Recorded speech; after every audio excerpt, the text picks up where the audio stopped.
Hello' মাই Facebook family, কি খবৰ আপোনালোকৰ? তো আজি মই আৰু মোৰ মানুহজনে ৰাতিখন ওলাইছোঁ ডিনাৰ কৰিবলৈ প্ৰণৱ দা আৰু পূৰ্বালী বাহঁতৰ ঘৰত। তো আজি মানে মই ঘৰত ভাত নবনালেও হ'ব, এনেকুৱা ঠাণ্ডা দিনত ভাত নবনাবলৈ পালে কি যে মজা লাগে নহয়নে। তাৰ পাছত আমি আহি বজাৰত সোমালোঁ এই দোকানখনলৈ, আৰু এনেকুৱা দোকানবোৰ দেখিলে ইমান ভাল লাগে নহয়নে। মানে খাজানা বুলি কওঁ, একদম সৰুকালৰ দিনবিলাকলৈ মনত পৰি যায়।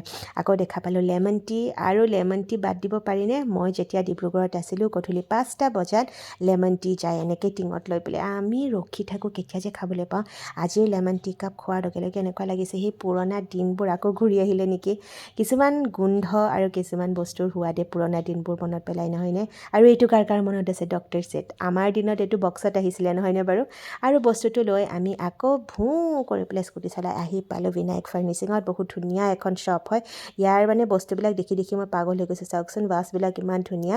তাত আকৌ এখন পৰ্দা ল'বলৈ আছিলে, কাৰণ ধূলিৰ পৰা বাচিবলৈ আমাৰ দোকানত পৰ্দা লগাবলগীয়া হয়। সেইখন লৈ আহি পালোঁ পূৰ্বালী বাহঁতৰ ঘৰত। আৰু এইটো মেক্স, ই দেখাতহে ডাঙৰ, একেবাৰে পোৱালি হৈ আছে। আৰু ঘৰটো চাওকচোন, শ্বিলঙৰ ঘৰৰ নিচিনা ইমান মৰম লগা। আৰু এইজোপা চাওকচোন তুলসী গছ ইমান ডাঙৰ হৈছে, মই দেখি আচৰিত হৈ গৈছিলোঁ। আৰু আহি পোৱাৰ লগে লগে অকণমান দেৰি বহিলোঁ বাৰু। তাৰপিছতে দাদাই আৰু বৌয়ে কেক কাটিছে।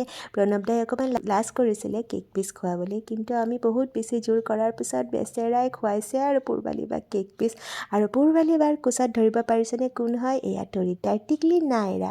কেক কাটাৰ পাছত আৰু সকলোৱে কেক খোৱাৰ পাছত খানা খাবলৈ বহিব এতিয়া ল'ৰাবিলাকে, আৰু ল'ৰাবিলাকক ছাৰ্ভ কৰিম আমি, আৰু প্ৰণৱ দাহঁতেও ছাৰ্ভ কৰিছিলে।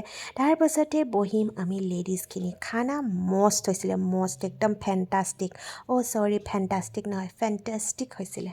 বঢ়িয়াকৈ খাই বৈ ৰাতি প্ৰায় 11টামান বজাত আমি ঘৰলৈ বুলি ওলালোঁ।